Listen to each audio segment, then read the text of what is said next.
Good morning. Good morning. This is Spirit Journey. And right now, it is Wednesday, October 23rd, 2019, and the time is 10:11 a.m. in the morning. I've been up for a couple of hours. This is going to be a general talk. I'm going to talk about different subjects. What I did so far. Today, I slept in the living room area in my apartment, and I did get up early, relatively early, to walk my dogs. When I was a student, I used to get up and try to be out the house no later than 7:30 a.m. in the morning. Well, I left the house today at about 7:45, and I walked my dogs. The weather was cool. It was nice. I dressed in layers. It's like 50-something degrees, and I took a leisure walk with my pack. I have 3 little dogs, as many of you know. Little, what you call lap dogs. A Havanese, a Shih Tzu, and a Pekingese. I've been under a lot of pressure lately. I call it growing pains. And so I want to try to capture some of these moments that I go through. But it's all a learning process that, in life, you're not always going to feel 100% perfect. You have ups and downs, and that's all what's happening right now. I really am blessed. I really am. When you look around, there are a lot of people who don't have.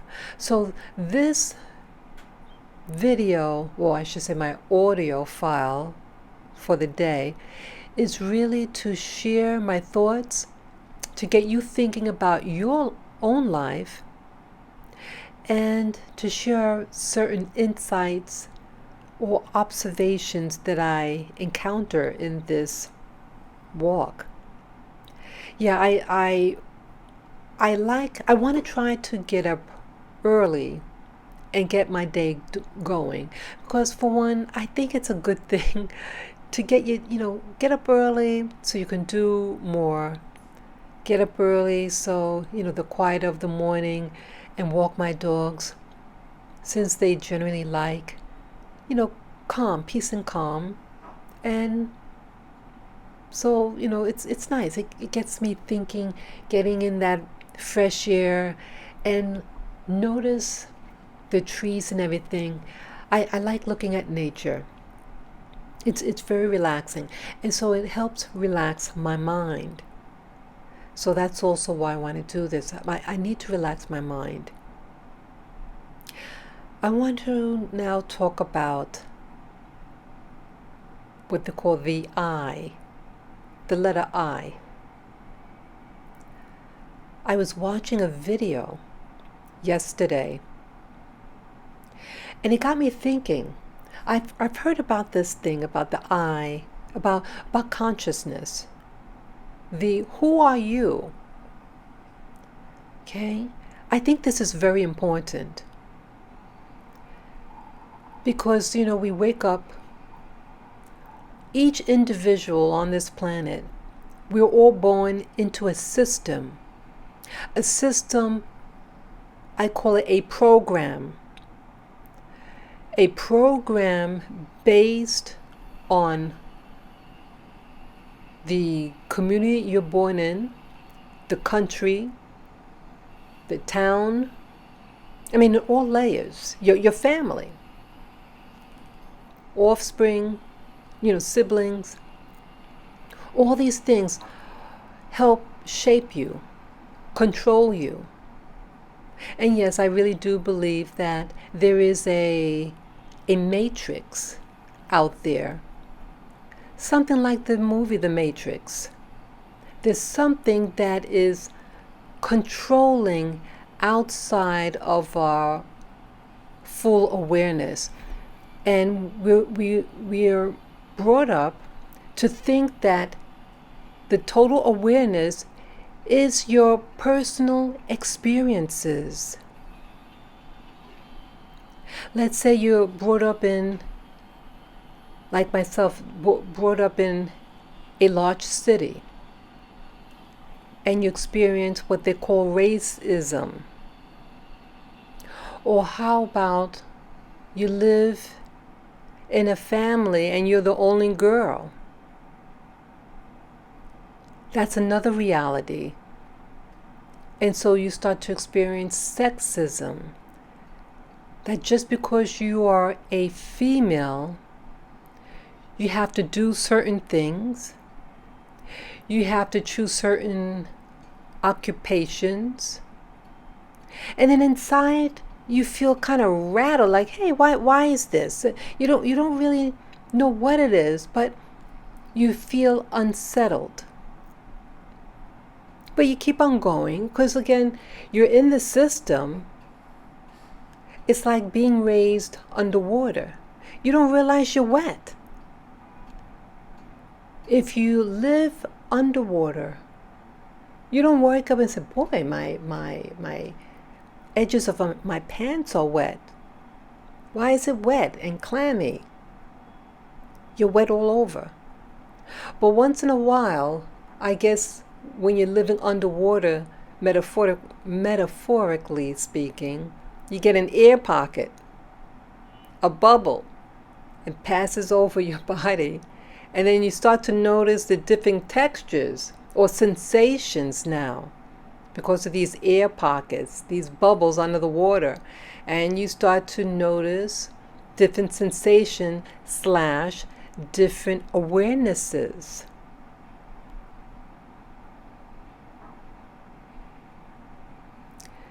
Or like a glitch. So a glitch happens. Let's say you notice something with let's say a neighbor. And say, how come that happened to so-and-so, but not me, or vice versa? Life is going to start showing you different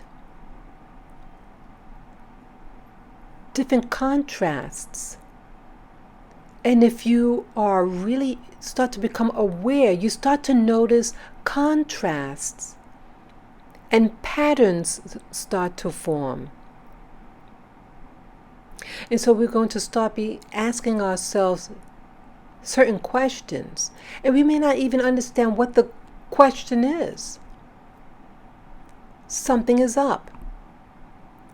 And maybe you start to, what used to not bother you starts to bother you. You start to feel a little edgy. The things that people used to say, you don't like to hear it. You don't want to be around certain people. And maybe those people start to not want to be around you. You don't fit in anymore. And they start to get edgy with you because you're starting to get out of the box. And these other people may not realize what they're doing. They don't like you. They call you the black sheep of the family. They start to disrespect you more. You know, when you just kind of followed along, you know, they really took you for granted. You know, it was always there, you know. Some of us are born into a system and they are born with maybe slightly more awareness than the people that they are around. And because of that, from the very beginning, you are the black sheep of the family, the black sheep of the community. I mean, I hate that expression, you know, but we all know what it means, that expression. So that's why I use it. I mean, you could be the white sheep, the pink sheep, you know, whatever will contrast that you choose to call yourself. So You walk around, you kind of want to fit in, but you realize, why don't I fit in? Why don't I really look like the other people? There's something a little different than me. How come people at work, I am born and raised here, I speak the language, but somehow the things that they talk about, you don't want to hear. You don't want to hear about the who slept with so and so, or I want to, you know, let's let's do this activity, and you start to feel like you're judging. You start to judge everybody, and yes, you judge yourself also in the beginning. You did, but you're irritable. And so these topics and things and potty mouth and these lifestyles of certain people, you just don't want, you want to be away. And then you get upset and you say, wow, how come I don't have friends? How come I'm a loner? If you're around them, you say, okay, let me just be around more people. But you really can't get that deep because there's no connection really. It's that peripheral. Hey, how you doing? Oh, nice. Oh, the weather's nice. Something, surface talk is okay. But you really can't get deeper than that. So I started, I'm asking more questions now. And the I question. This video that I saw the other day, it talks about consciousness. Like, they were saying that there are technologies out there, and there are technologies that work on energy. They say that we're all energy. Thought is energy. And that scientists understand this concept. They work with the mind. The whole point is controlling the you, controlling every aspect of you. See, it's part of the program. There's that social program that I talked about earlier. But then there's a programming that is really, really stealth. You have scientists, according to some people, say that they are scientists. People who study energy and the mind and mind control. Like in World War II, what they call MK Ultra. Used to be classified. Now it's released to the general population. Now anyone can get access to those files regarding the MK Ultra. You have people who studied how they could influence behavior. They used LSD, electroshock therapy, all these weird things to what? To control you. So they devise this device that could, what they call mapping, to it could read your brain patterns. We all have a brain pattern. Think of your brain like a computer. Okay, we're in the computer information age.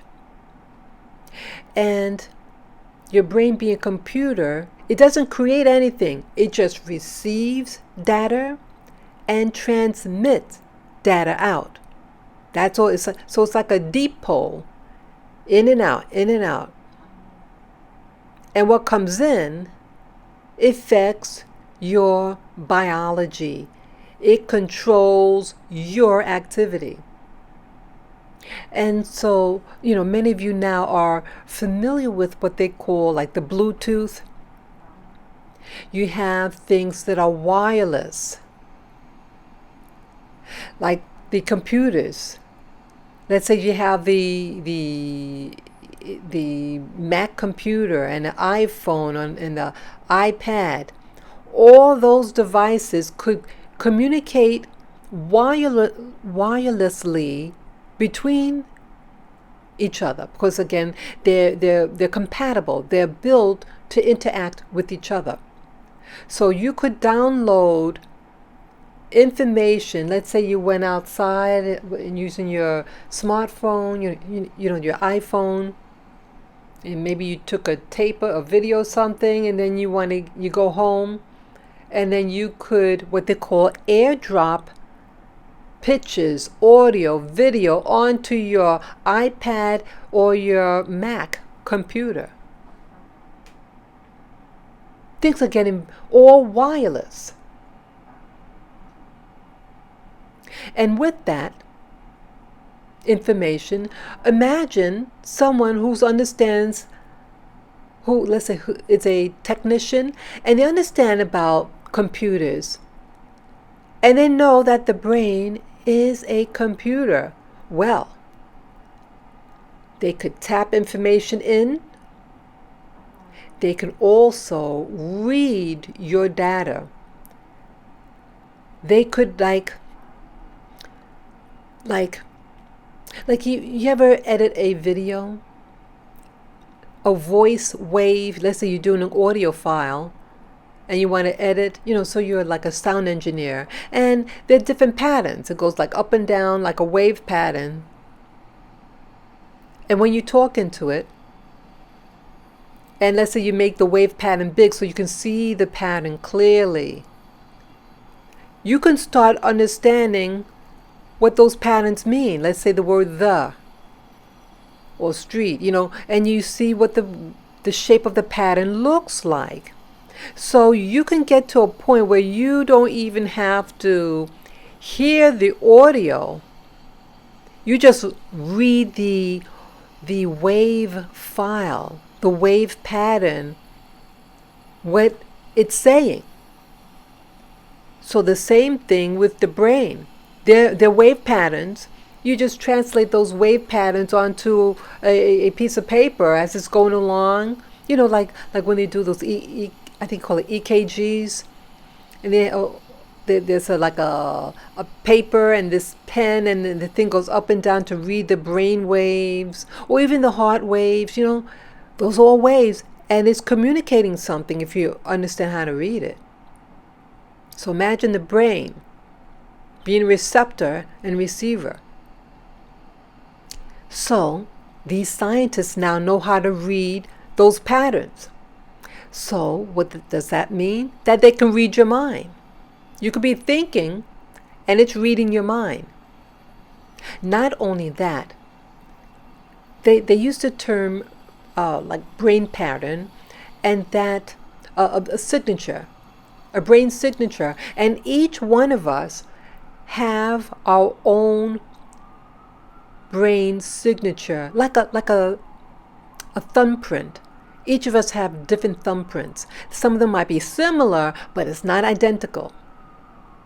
And so they fine-tune it to identify the brain pattern or signature of that individual. And then they can tap in, and then they could access it, data, information, energy, impulse into your brainwave activity, disrupt it, influence you, can make you hear things. Because again, the brain is a receptor, and part of the brain is a receptor for audio, to hear things. Well, it can set audio like the Bluetooth, like the computers could communicate with each other. If you download it, it can communicate with each other. And it could send information to your audio cortex, your part of the brain for visual, could send an electrical impulse that translates into a visual thing, and it can control you. You ever notice sometimes you might see people, like, especially if you live in a big city like I do. I live in New York City. And sometimes you watch these derelicts, as some people call them, street people, homeless, and they look real destitute. And sometimes you see them looking and arguing with something that's there, that they see, but you don't see anything. Sometimes they're arguing with it, and I'm watching this person. You see them engaging in something, yelling, arguing, and looking at something as if something's there. I'm wondering whether these people are being tapped into their personal brain signature and influencing their behavior. And their behavior is being studied.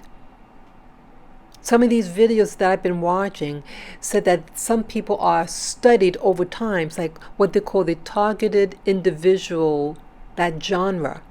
That you have people, and most of these people, about 70% of these targeted individuals, also known as TIs, are women. Professional women. They're not street people, and these are usually professional women, and they're in their 30s or 40s, and one day, boom, they start hearing voices or encountering sensations in their body. And some of them have encountered these weird phenomena for like 10 years or more. These people are being studied, and they want to see how long does it take for their destruction. So you have what I'm talking about, the mad scientist. And you notice a lot of these scientists, when they start mentioning the last name of some of these people in history who study the mind and in these special programs, start noticing the surnames of these people. You're going to start seeing a pattern. And it's just very questionable. So I started asking myself, okay, so you have these technologies, and that they can tap into your own mind, your thoughts, and put in a thought in your mind. Talk to you. Tell you to do bad things. You know, there's always bad things. Why can't these things, like some people might call them demons, well, how come, if you have, according to the Bible, only 1/3 of the angels fell, so where are the other 2/3? Where are they? And how come they're not talking to you and telling you to do good things, acts of kindness? Why only the 1/3 telling you to do all these bad things? If they're on our side, this 2/3 of the angels, it seems like only this 1/3 is controlling everything and causing havoc. And you cry and you cry, you ask for help, and you're not getting it. So I don't believe in what I was taught with the Bible. I used to be a Christian, a devout Christian. I read my word every day, went to church, paid my tithes and offering. That's part of the illusion. The program. Religion, traditional religion, in my opinion, is part of the program.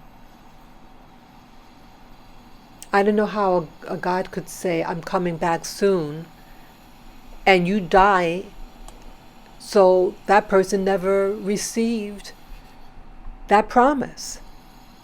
So I don't believe in this Jesus, this Bible religion.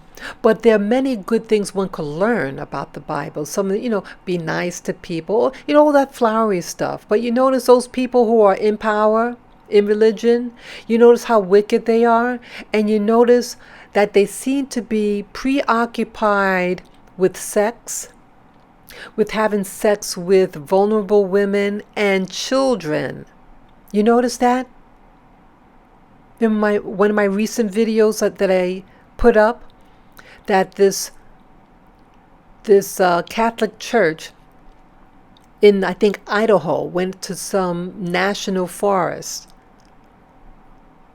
and with this mountain and pine trees, it looked absolutely beautiful, and lakes. And so, we should start a such and such right here. Let's build this big church, and it'd be for boys. Hello. See that? Why does this religion always seem to be preoccupied with secrecy and children and sex?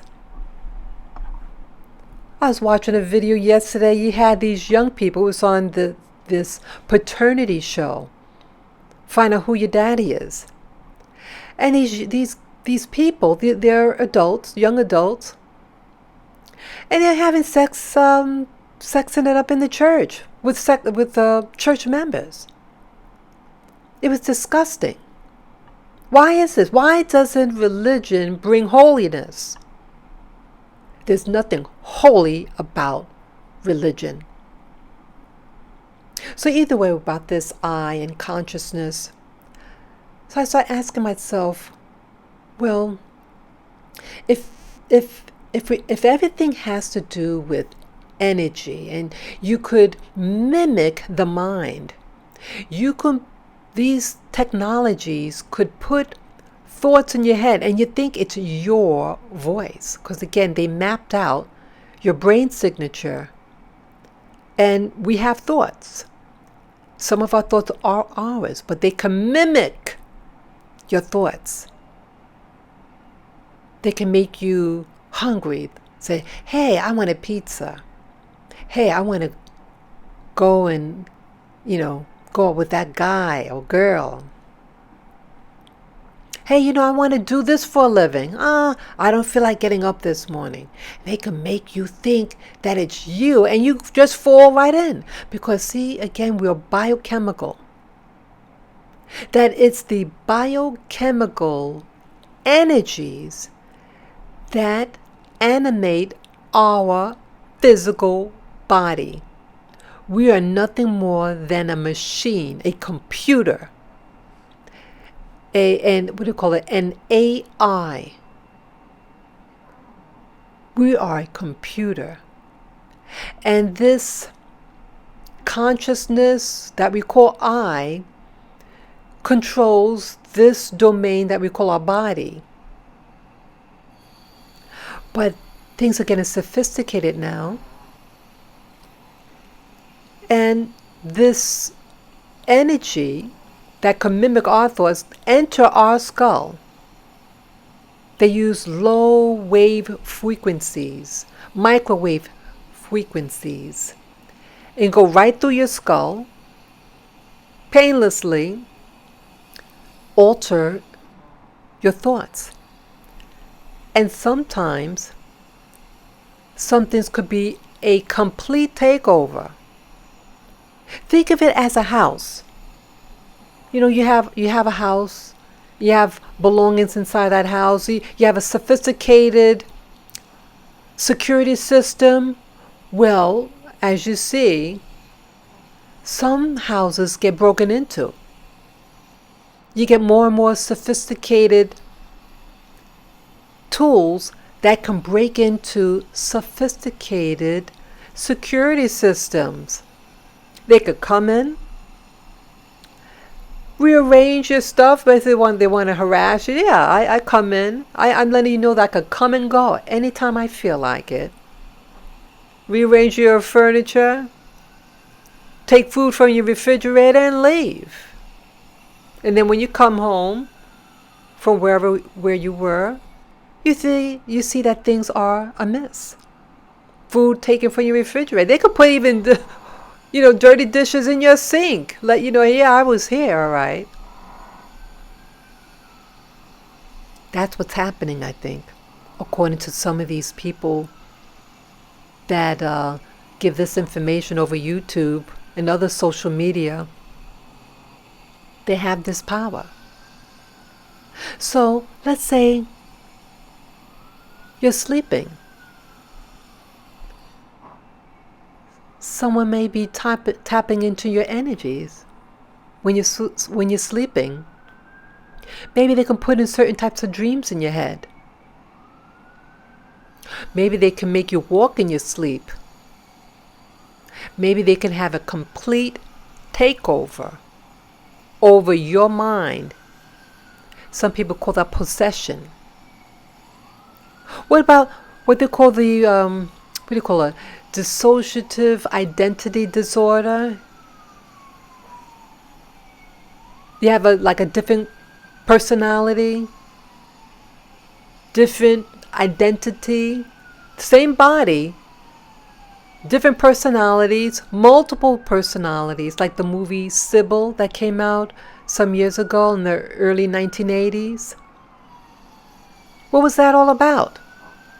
This person was traumatized. It was a young girl who was traumatized sexually, physically by her mother. Today we would call that satanic ritual abuse, the things that happened to her. Yeah, I remember that movie. And she developed, to cope, different personalities. And some of the personalities aren't familiar or have knowledge of the other personalities. They may wake up in a new environment and they don't know how they got there, the individual. And this happens a lot. And that's how some of the people realize that they have it, because they wake up not knowing how they got to where they got to, wearing clothes that it's not their usual. And so they go to the doctor to find out, and they realize, hey, they have multiple personalities. What about what they call the super soldiers? That I've been watching that genre, the super soldier program, and that they had these technologies. I interviewed this one person, Tony Rodriguez, who asserted that he was kidnapped as a child, and they tortured him physically and sexually, sold him to different people, take his mind, put it in a clone body, take it back, boom. And most of his memory was gone, and then one day he got a download of memory. So it sounds like you have a large system, and for whatever reason they choose who they choose to do this. But it's happening. When you check around, it seems to be happening. At least now it's being discussed, since now we have the internet and we're able to share information with one another. So where does the I go? Your consciousness go? Where does it go? I mean, it has to be somewhere. Let's say when we sleep. We don't always remember where we go mentally when we sleep. But it's a part like a dormancy. No memory. All those people that have multiple persons, where does the I go? Where is it stored? I'm thinking more and more that what if there's a large room somewhere out there? You know, this large room has many beings or personalities all together. And they are assigned a body to animate like an avatar. You guys saw the movie Avatar, okay? The guy in the movie is actually inside some device, and his consciousness was able to go into this other body and then hang out in this other world, like a robot, like a remote control. Animate, its mind was able to animate the body, interact, and even engage in sexual relations. Doesn't that sound very similar to this movie called They Live? That movie came out in the 1980s. That you had beings on the outside, they looked like the general population, but inside they were actually something else. And they were able to distort your visual cortex through this electronic, like an antenna that was on top of a building, and it intercepted your visual cortex to see what they want you to see, to deceive you. And those few that were actually some other creature, there weren't as many. There was more humanoids than these creatures. But these creatures were in positions of power. I think something like that is going on. This hijacking. We are being hijacked by who knows. And I think people are learning how to hijack. Like, I think you have a system. You have what they call the people who's really in control, that's tapping into humanity. But then but you also have people who are learning the same craft as these entities or whatever, doing things to other people like themselves. So again, it could be like a room, and this room is filled with different personalities, and they animate these bodies of ours. They animate the animals, because those animals, when you watch them when they sleep. I have 3 little dogs, and you can hear them sleep in the background. Some of you, if you hear them, that's them snoring. Yeah, they dream. You see their eyes going. Sometimes they start to bark in their sleep, and like they're running. Yeah, their mind is somewhere else. They're engaging in something. We're no different than these animals.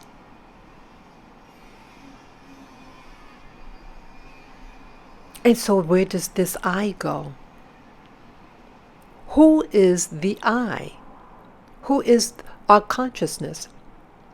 How is it decided which body we get? Why do we even need a body?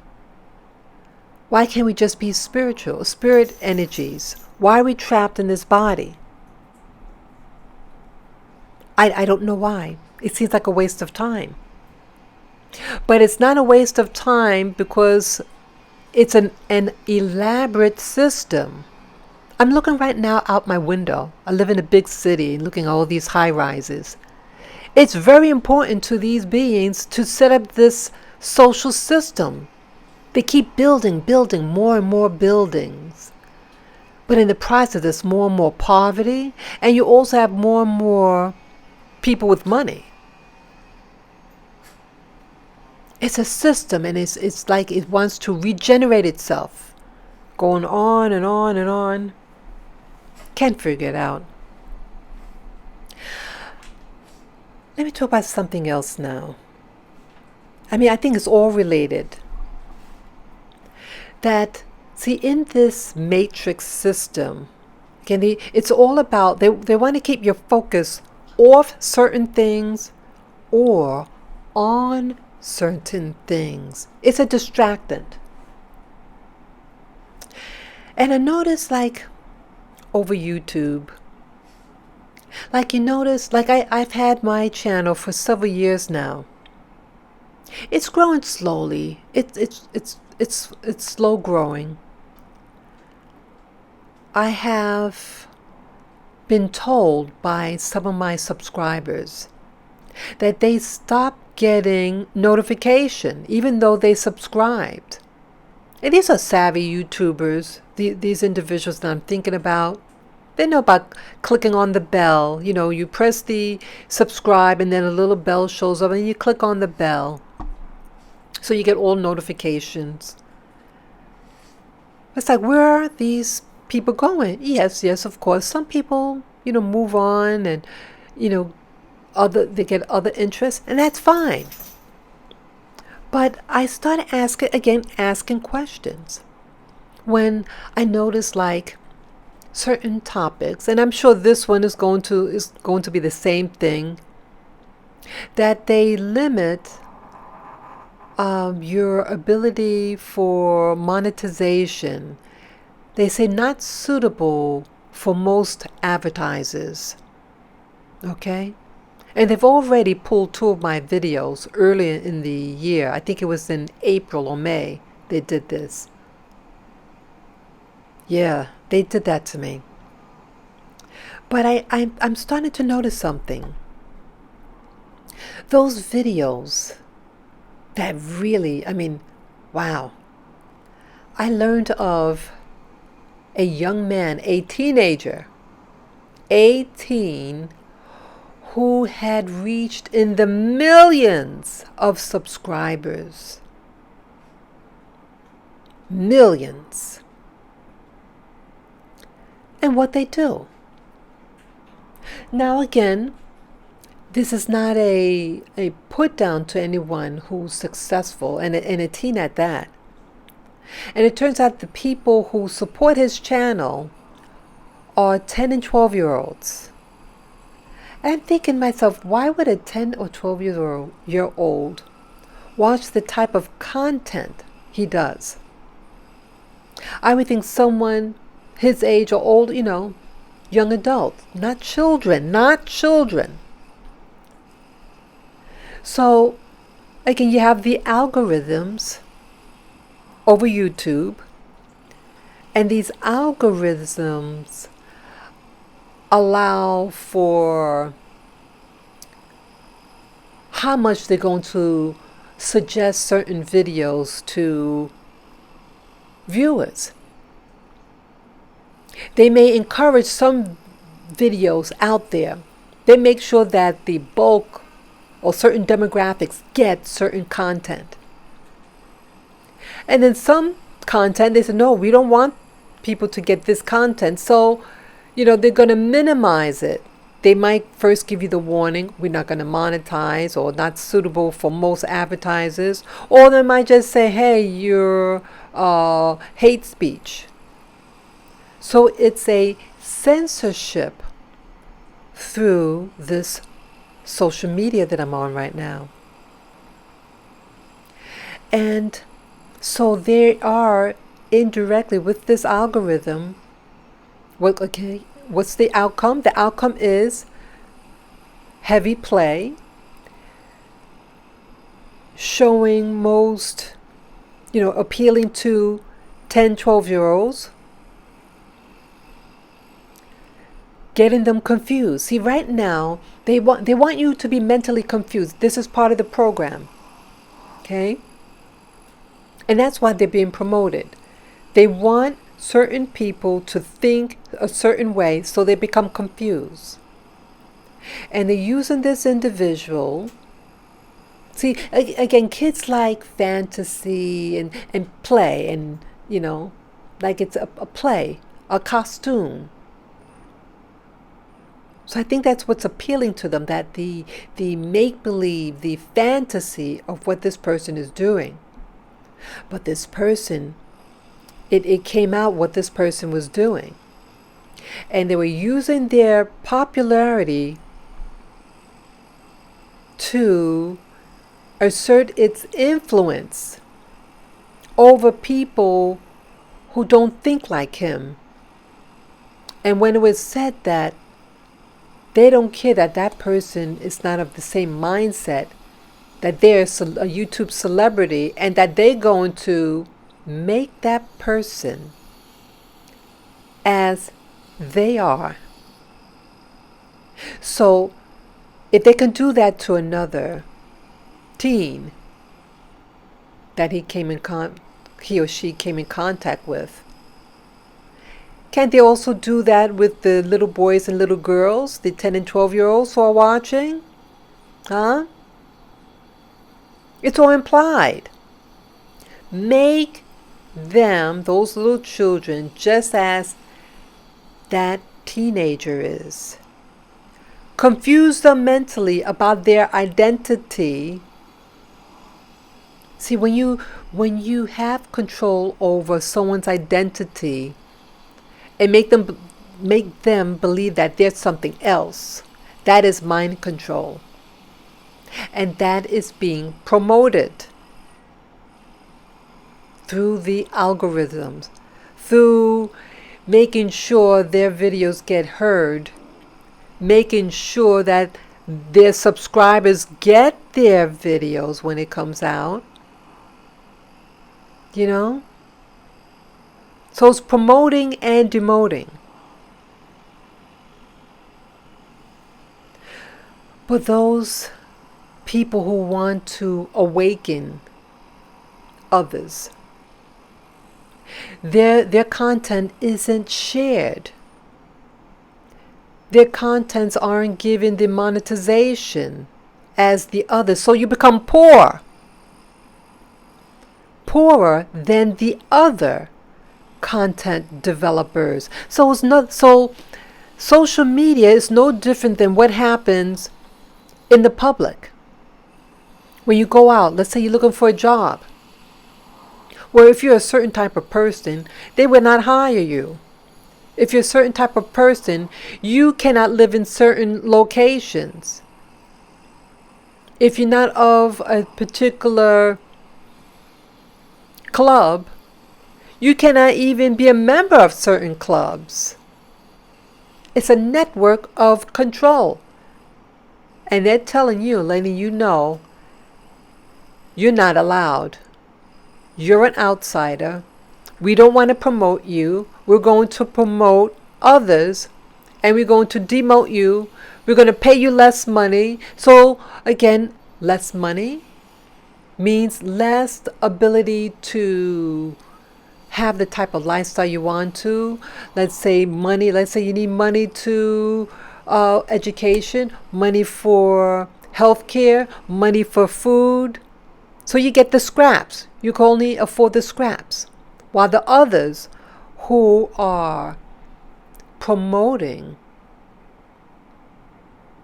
the type of program to control the 10 and 12-year-olds, you're going to be financially rewarded. Okay? That's what's going on. I also talked about in a recent audio file that I did, remember about the blacks who are eating this chicken sandwich? What do you see? You don't see white people fighting for chicken sandwich. You don't see that. Why are they targeting you? We're strong. We are a strong bunch of people physically. And in this secret space program, if that's a true phenomenon, they say that they don't use blacks, one person suggested, because it's harder to mentally program us in this, what they call the MK Ultra. We're too mentally strong. So they like the blonde and blue-eyed European because they have more pliability than the indigenous African. But why are we going through this stuff? Well, they may not be able to program us to the same degree as whites who are blonde and blue-eyed. And again, a lot of them tend to be O minus blood type. Black people are, in general, aren't O minus or have the, what do you call, the Rh negative blood type. Most of us, most of us are positive, to my understanding. I could be wrong. But either way, they may not have the same type of control, but they still can control. How do they do that? Police force. The police go into black neighborhoods, and rather than protecting black people, many of them are corrupt. Many of them are being programmed, these police officers, not to protect, but to see us as a villain, as the criminal. And so it's like a prison. It's like a war being warred against certain black communities. And I believe that there might be what they call these low frequency machines that they have. You see over in the internet, picture like the what do you call it? The cell towers, the cell phone towers. And they're going into what they call the G5, that stands for Generation 5. And it uses low energy frequencies to transmit these waves / energies, which can penetrate your skull, and it interferes with certain portions of your brain to produce certain behaviors. What are those behaviors? Aggression, mistrust. Don't you notice in black areas, black people in modern urban America, how they don't seem to trust one another? How they actually fight each other? Look in Chicago. They say Chicago or Detroit is the number one homicide against black people, what they call black on black crime.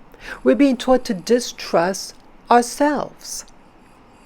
This criminality, it's a system. And why still? I mean, whites that control this country early on could have just moved us out of the country, and that's what Abraham Lincoln actually started doing, and moved about 200 families to, I think it was the Caribbean. I think it was the island of Hispaniola. That's where Haiti and the Dominican Republic is. That island. And they perished. And so he did not continue with that relocation of blacks in America. But they could have just left us in a whole new domain, have our own state. They could have just separate living conditions, not segregation, but our own nation. But that didn't happen. Why keep us here and just torture us? Because they still require our bodies.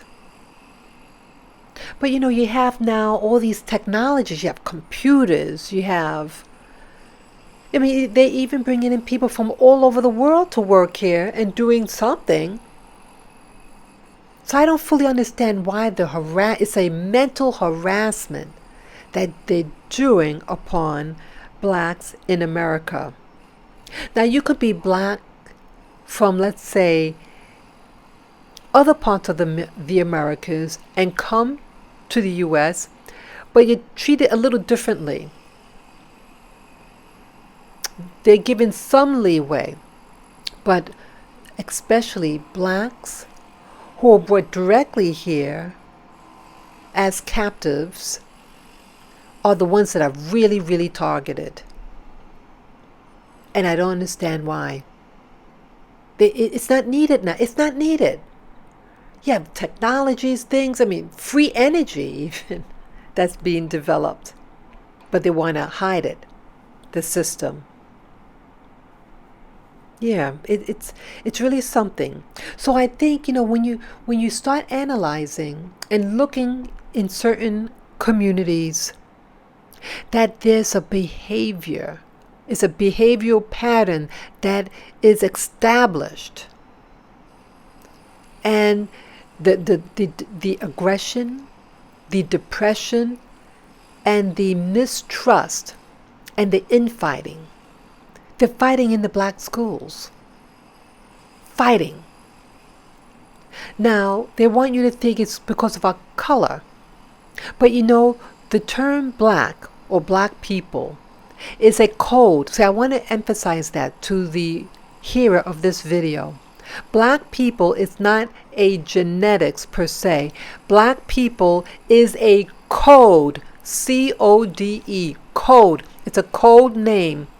And that code is a designation of where you fit in the social system. White people, or white, is also a code that designates how and what you are to receive and your position in the social system. It's not actually your skin color. Has nothing to do with skin color. It's about access and where you are socially, where your position of control in this matrix system. You have people from South Asia, like India. You do not see the police officers pulling them over in their cars or in their communities. They are left alone. At least I've personally never seen it in New York City or the tri-state area. Their businesses are left alone. They're allowed commerce. But where American blacks live, their commerce is greatly restricted. And you look at the schools. The schools that have a high percentage of American blacks or West Indian blacks are targeted. They no longer have those programs. I used to belong to a high school that was the top in Queens and considered one of the top in New York City, the regular high schools. They also had, specialty high schools, but the high school I went to was a general one, but it was considered one of the best, if not the best of that time. Now, that school, I was told, is no longer a high school, but now a charter school. And they have in the lobby, as you go in, a machine like when you're going into a prison to make sure you don't have weapons. A thing that will, like an X-ray machine that you have to put your bags in and make sure you don't have weapons. This was a school. This is not a prison. But it's turning into it. And now they're not training the kids in these to become collegiate, to learn the sciences, to learn things that could generate money, to become engineers, professors, all that. It's not being targeted for them. But you look at the newer immigrants from other places, from overseas, they could be light or dark, and somehow that their skin color, whether it be just as dark as mine, somehow they are able to excel, get into doctoral programs, to be able to afford the luxury high-rise buildings here in New York City. They're building them all over New York City, these fancy high-rise buildings. But look who goes in. We're a loyal race. Black people really are loyal people. But we're being overlooked. And other groups are being promoted in order to keep us down. And I can't stop telling you folks that you need to learn to love yourself, because it is a mind game being played upon you. But you are special. And that's why the attack is on you, because you don't realize how special and beautiful you really are. They need that much more power against you in order to keep you down. And so they bring in more and more people from outside to get the key positions that you should have been groomed to do. They're not grooming you to do that. And you need to start being aware and start appreciating yourself and appreciating your fellow brother and sister of the community. You have to look through the deception. They want you separated. They are encouraging you to have children outside of your group. Now again, this is not an anti, you love who you love. You form a family with who wants to form a family with you. I'm only saying, look at the pattern and what is the motive behind the increase of all these. All of a sudden they're interested in you, or they're interested in getting you confused about your identity. Okay? There are different forms of identity, and I don't need to tell you specifically. You're an intelligent bunch. Anyone who's watching and listening to this video, you know pretty well what type of identities that are out there. And you live in a big city.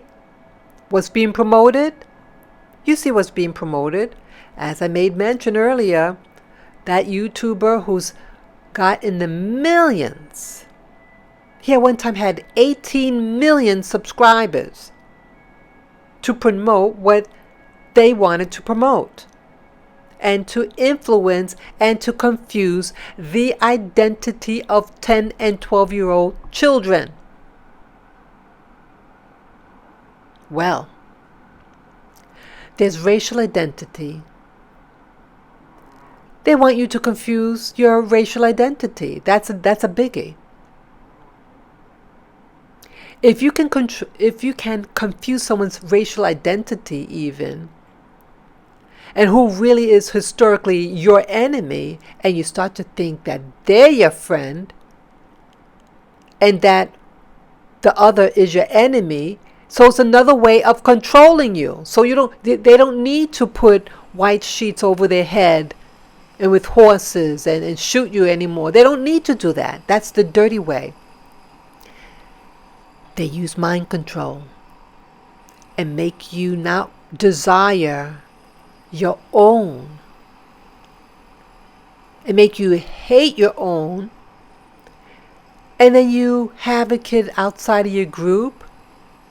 Your kid doesn't know who they are, your identity. Who's usually being targeted?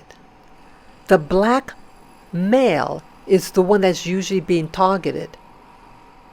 And so that means the new woman of his community is controlling the offspring to raise them with an identity that is not of the father, but of the mother.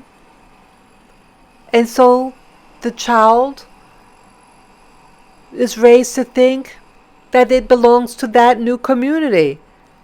But as you see, you're still living in the ghetto. You're still living in poverty.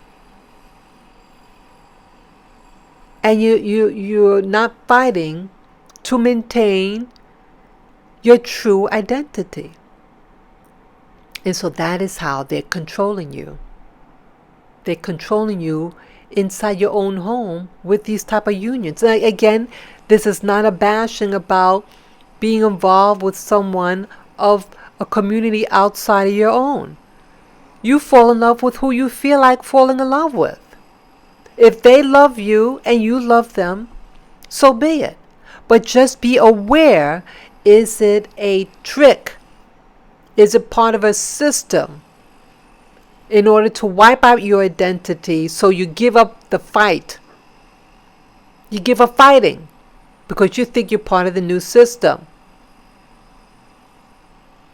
Just be aware. Just be aware. That's all I'm saying. I noticed something else that's happening. Sometimes like I walk my dog. And the recklessness of some people when you're walking your dog. See, where I live in New York City, yes, you have plenty of dog walkers now. It's becoming very, very popular. But if you really look at the dog walkers, many of these, it's not a put down, but I'm calling it what it is. Many of these dog walkers are members of communities who are, let's say, poor. They're generally poor, drug type people, what they call poor white, you know what. They're like on the edge of the street, on the edge of real severe poverty, but they're just existing. If you look at them closely, most of them look very depressed and angry. They can be walking their pack, but they're not happy. They look like what they look like. And I see that amongst the homeless community, or that fringe, they're on the edge, that they don't seem to like each other. Like, you watch them. Not just the dog walkers, but like the people of the street. And that there's a mistrust even amongst them, a protective, an edge about them, a offensive stance that they have. And one day, I started noticing this one day when I was sitting on a chair on 34th Street. And a homeless woman, she was a black woman, dark-skinned black woman, very heavy set, wearing, layers, dark colors. And she says, "May I sit down next to you?" I said, "Sure." I'm thinking, it's not my chair. This is a public bench. This was right by Macy's at Harris Square. Right on 34th Street, they have these little benches that you could sit down on facing the buildings. And then we just started talking. And she talked about her life. And again, I gathered, you could tell that she might have been a smart black woman. She was a modest upbringing, not a wealthy girl, but just an average urban black. And something happened to her. She used to live with her mother or grandmother and the other siblings. When the lady died, they kicked out this particular sibling. Again, that some people aren't liked. They're considered the black sheep. She's considered one of the black sheep. So she had, she was creative. She, I think, made jewelry or something. And some years ago, they used to have these free bus, no, not free. Was it? I forget now whether it was free, but they used to, the cities used to give out these passes, these bus passes, because see, the cities didn't want to have vagrancies. So say, hey, we just give them a pass. It was, I think, a monthly pass or yearly pass, and they can go anywhere in the United States, including Canada, with this pass. Just enter on the bus, boom, go all over. They no longer have this program. But this woman took advantage of that program, and every year when she felt like she needed to move and sell her wares in another location, that's what she did. She said she loved it. But it didn't happen anymore. They stopped the program. And she had gone into a shelter in New York City, and she told me that she got raped. Something horribly happened to her when she started talking. Some of the things she was saying was really, you could tell she really needed someone to talk to. I really felt badly for her, and that it was a sexual trauma so deep that it affected her psyche in a severe way. Well, either way, we were talking, and she's sharing her story, and a man he was walking by, a relatively young man. He could have been in his 30s. And it looked like he wanted to attack her, but he withheld harassing her because I was sitting there. I was wearing so-called, I was wearing a sundress, I was all dressed and everything. And so my being so-called of the mainstream world rather than in the, what do you call, the homeless world. See, there's different social stratification. Like, there's different systems. You have the so-called world that I live in, the so-called relatively mainstream home, you have your own place, apartment or house to live in. And then you have the homeless community. They have their own sets of rules and, stuff going on in their world. So their world stays with their world, and they victimize and attack one another, I see. When I saw that, and I said, this person, if this woman wasn't so-called homeless, or says that she was he wouldn't have done that to her. One thing, if the guy tried to attack someone like me, the police would probably come very quickly. You know what I'm saying? So it seems like that if you're of the homeless world, that is a separate world with separate rules, and that the world I'm in will not protect them from harm. There's actually a video that I saw. It's features rich children. Rich people, young people, like 19 or 21 years old, 23, 25, the ultra rich, and have them live a homeless lifestyle, to live on the street, physically on the street like a homeless person, for a period of 3 days. And they're to navigate to see how are they able to navigate in finding a place to sleep, eat, and let's see if they could become something, to get a job if in the system.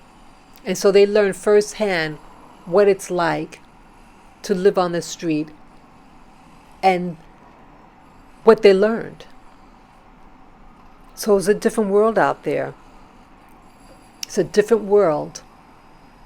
And it's sad. And I'm thinking about that lady. This was a couple of years ago. This was in 2015 when I met this woman. And to see that there's different lifestyles, different domains, some things that I would never encounter because where I live and who I am. It goes vice versa.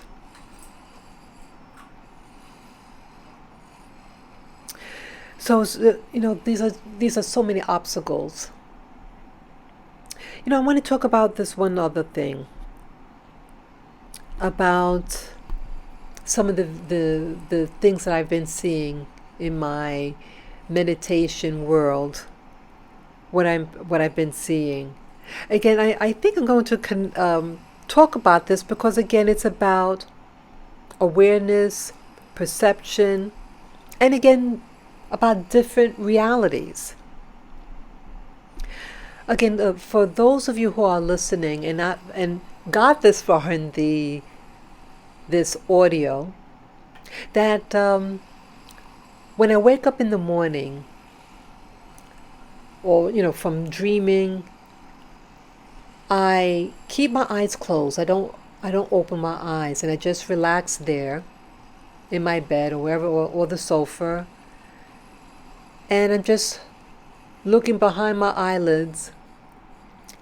Sometimes I start to see images. It's usually very, very, very faint. Well, today, what I saw, it was extreme. You just really just see like textures. I mean, you see darkness, all darkness. Again, my eyes are closed and it's dark outside. Still, it's early morning. But I saw something like the texture started to have a look like, you know what a carriage is? An old-fashioned carriage with the large wheels, like a wooden wheel, a coach, like what they use, what looks almost like a horse and buggy type of thing. But I don't think that, no, this didn't have horses, but that type of thing. And it seemed like it was moving, because you see the texture as if a sensation of movement that is moving past something. And again, it's very, very, very faint. And then in the very center of it, it was like a clearer, like a circle, an inner circle within this carriage or buggy, whatever you call it. And inside, it looked like, with a parade, you have a street, and then on the opposite sides of the street, you see people, packs of people stand. That's what it seemed like. Again, this was extremely faint, like a mottled texture. But within that circle, did I see what looked like a parade? You see the people standing on the opposite side of the street, but I didn't see anything in the middle of the street walking. It was clear, but you see all these people standing, and then on the outside of this circle is that carriage. Big carriage, large wheels, and it seemed to be moving forward. And then again it diminished, and then it seemed like a sensation of, texture seemed like a large body of water. Large body of water. Calm the water, but you can see like some slight ripples in the water. And then I think it went back to this carriage thing that was even, really faint. And that's basically what I saw today. Yes, that's basically what I saw today. So yes, I mentioned a lot of things. See, maybe if there's anything else here. Yeah, so that's basically what I wish to share. And again, we have to really start learning to embrace embrace yourself, and embrace the group that you are affiliated with, try to somehow see through the deception. I was raised to see, I was mentally brainwashed in this system as a child. I didn't like myself. And I did not like, and I feared my fellow black people. I feared us. I never used to look in the mirror. I was becoming afraid of my own race. And then life happened, and I started to question. And now when I walk the streets in New York City, I no longer fear the black man as I used to. See, I was being conditioned to feel that the black man is a sexual predator. I was molested growing up, and that was a big part of it. But we're being taught to fear one another. That's what happened to me. And so now I can have a conversation and truly see the humanity that many of these young black men and older black men are. They just want to be loved, many of them. They want to be understood. And they want to have families. Like, you look at those paternity shows. And some of these black guys, they don't have anything else, but they want a sense of family. They want family, and they want to be dads, some of them, many of them. So I have compassion for them. And so now they say hello. Hey, how you doing? Most of them are very respectful. And it's like I can truly walk in that assurance. They know that I'm not their enemy. Before I used to think that they were my enemy. I walked in fear. Now I can just say, hey, good morning, good afternoon. And so I see this transformation in myself to see through this illusion. Again, not all of us are goodly people. And like I was going to say about almost forgot about the reckless dog walker. I mean, the recklessness that could happen to some dog walkers. That I was walking with my 3 dogs, and some of the people from the community, in their anger, if you just look at them, and what happened to me yesterday, like I'm walking alongside the wall of the building, I'm approaching where I live, and I might be just a foot away from the wall. Like, I have to allow my dogs to walk beside me on the side of the wall, and a young man walks, and he just kind of just steps over my dog, almost like total disrespect. The person could have gone around to the left of me. It's one of those real broad sidewalks. But see, this is also what's happening. There's a disrespect for life. And yes, that was the point I was going to make with the dog walkers. I'm sorry, I almost forgot the point. That a lot of these dog walkers, I'm not a dog walker, these are actually my dogs, but a lot of people who walk these packs of dogs are people of a particular community of the down and out, of the homeless, and this is the only way that they can make some money, and they're struggling, they're not respected. And so you have these people, and you have some dog walkers that are women. And some of the men try to take advantage and disrespect their making their own money. And that's what I think what happened to me yesterday. Even though those are my 3 dogs, but it's that resentment.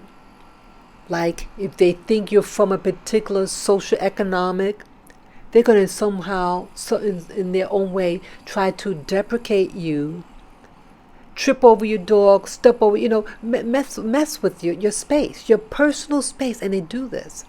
It's happened several times. And I protect over my dogs. And these are men. And some of them do this. And it's sad. So this is a wake-up call. Don't fall for the trap of being a predator. You have to start increasing your energy, your conscious level, that you're being controlled and you're being taught to dislike one another, to kill yourselves, each other. You gotta waken up. You're being deceived, and you need to overcome what they want you to become. You have to start loving yourself. This man that did that to me yesterday obviously didn't love himself, did not respect life. Some of their mindsets are, well, you have to earn respect. That I've heard that within the homeless community. The people of the street, you got to earn it. If you want something, you have to start giving what you want. You want love, you also have to start giving love. You give hatred, you give disrespect. That's what you get. So you got to stop it, start waking up, and start noticing what's really going on in your circle. Stop the insanity. So, I think I said enough in this this audio file. I really hope that you truly understand where I'm coming from.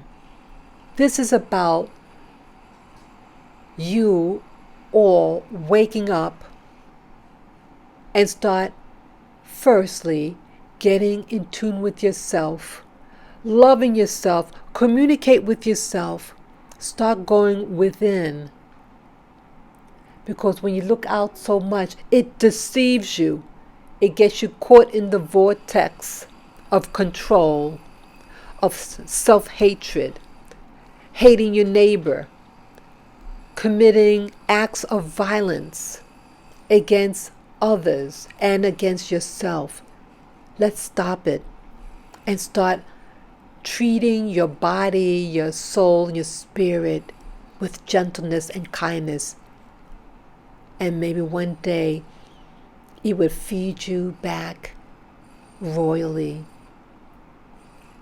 and really lift you up. So I thank you all for listening to this video, this audio file, and that definitely share this video with friends, family members. You can comment below what interests you in this video to add insights. And those of you who like this content and my channel, you want to support it, I invite you to PayPal me. Just go to my channel, Spirit Journey, and the top right of the banner of my channel page, you will see a PayPal me link. Just click on the link and follow the prompts. And any amount that touches your heart to give, I thank you for doing such. And I thank you in advance. Peace, love, and joy to you. Let's keep on keeping on, guys and gals. Take care and have a powerful day of awareness. Bye-bye.